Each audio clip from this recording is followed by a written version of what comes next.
जिस समय आपको ठोस नीति बनानी थी, कोरोना के खिलाफ जंग के लिए प्लानिंग करनी थी, तो आप बंगाल चुनाव जीतने के लिए पूरे केंद्र की टीम, आपकी सरकार व्यस्त थी कि क्यों लोगों को दवाई नहीं मिल रही थी, ऑक्सीजन नहीं मिल रही थी, एम्बुलेंस नहीं मिल रहे थे, चारों ओर क्यों हाहाकार मचा। कल प्रधानमंत्री मोदी ने फिर से एक बार देश को संबोधित करते हुए वैक्सीन को लेकर बड़ी बात कही। बात करने के लिए हमारे साथ आरजेडी के प्रवक्ता मृत्युंजय तिवारी जी है। लगातार वैक्सीन पर सवाल खड़े हो रहे थे, कल जवाब दे दिया प्रधानमंत्री ने केंद्र सरकार की गलत वैक्सीनेशन नीति का खामियाजा जनता को भुगतना पड़ रहा था और लगातार विपक्ष भी मांग कर रहा था सरकार से। और माननीय सर्वोच्च न्यायालय का जब फटकार लगा, जब सर्वोच्च न्यायालय ने सवाल खड़े किए केंद्र सरकार की वैक्सीनेशन नीति पर, तो आनन फानन में आदरणीय प्रधानमंत्री जी ने घोषणा कर दिया। लेकिन आदरणीय प्रधानमंत्री जी, आपको देश की जनता से माफ़ी मांगनी चाहिए। आज देश के हजारों लाखों घरों में जो मातम पसरा है, सरकार की नाकामी का जो नाकामी के कारण जो जान गंवानी पड़ी देश की जनता को, इसका खामियाजा कौन भुगते देगा। आपने घोषणा कर दिया, हम आपका स्वागत करते हैं कि आपने देर से ही सही, आपको सुबुद्धि आई, आपने घोषणा किया।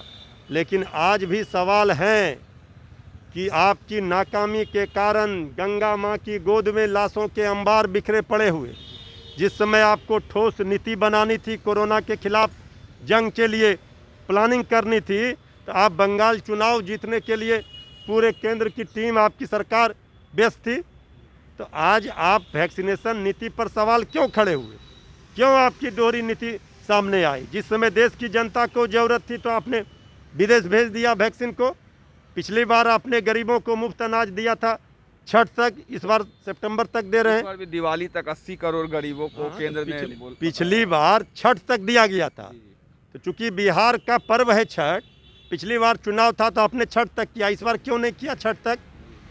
तो सरकार, आदरणीय प्रधानमंत्री जी अपनी नाकामी को छुपाने का प्रयास इस संबोधन में करते दिखे और देश की जनता को फिर से एक बार सिर्फ भरोसा दिलाया।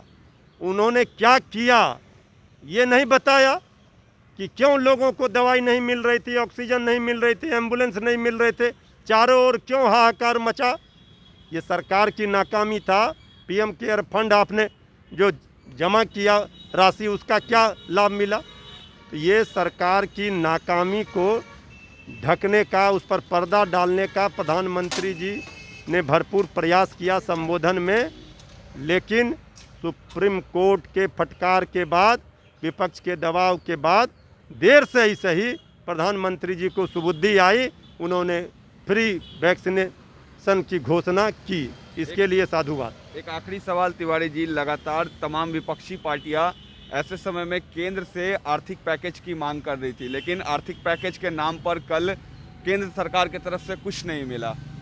देखिए, यही हम तो कह रहे हैं, प्रधानमंत्री जी आर्थिक पैकेज तो छोड़िए, जिनके घरों में मातम पसरे हैं उनके लिए भी कुछ शब्द बोल देते, वो भी उन्होंने नहीं किया। तो आदरणीय प्रधानमंत्री जी की जो नाकामी है, अब छुपाए नहीं छुप सकती है। बहुत बहुत धन्यवाद। तो आप सुन रहे थे आरजेडी के प्रवक्ता है मृत्युंजय तिवारी, जिन्होंने साफ तौर पे कहा कि केंद्र की जो नाकामियां हैं, वो कितना भी प्रधानमंत्री मोदी इस तरीके के संबोधन दे दे, लेकिन जो नाकामियां सामने आई है कोरोना के दूसरे लहर में, वो छुपती नहीं है। इसको लेकर उन्होंने कड़ा प्रहार किया है कि वैसे परिवारों पर भी ध्यान दिया जाए जिन्होंने अपने को खोया है इस कोरोना की दूसरी लहर में।